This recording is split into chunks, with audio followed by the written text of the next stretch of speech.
Soyons saints, en partenariat avec Magnificat. Belle fête au Maximilien et à tous les pères de famille dont il est le saint patron. Le 1er septembre 1939, la Pologne est envahie. Le 5, Maximilien Kolbe et ses frères reçoivent l'ordre de se disperser et il leur donne comme ultime recommandation « N'oubliez pas l'amour ». Emmené dans un wagon à bestiaux, Maximilien est appelé l'apôtre d'Auschwitz car il consacre tous ses instants à aider les autres. Il écoute, confesse en secret, donne ses rations de nourriture.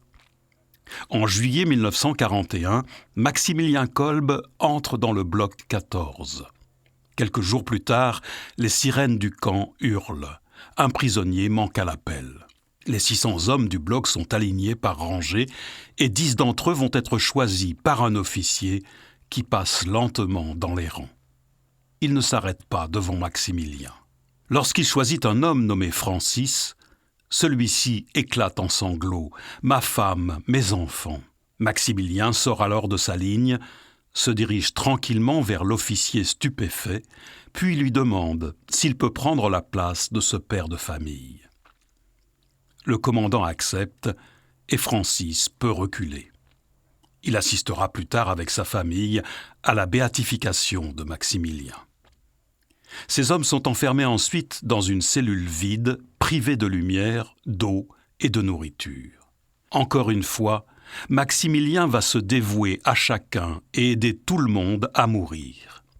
Là où d'habitude ne sont que hurlements et horreurs, on entend résonner prières et chants.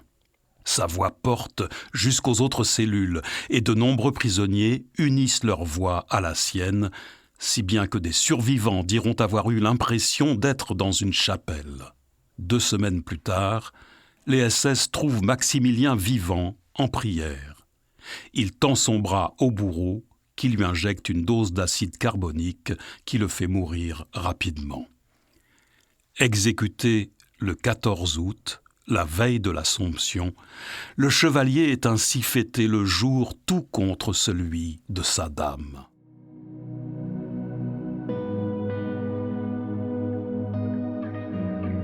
Aujourd'hui, nous pouvons marcher dans les pas de saint Maximilien Kolbe qui choisit la couronne du martyr en conservant dans nos cœurs sa recommandation « N'oubliez pas l'amour ».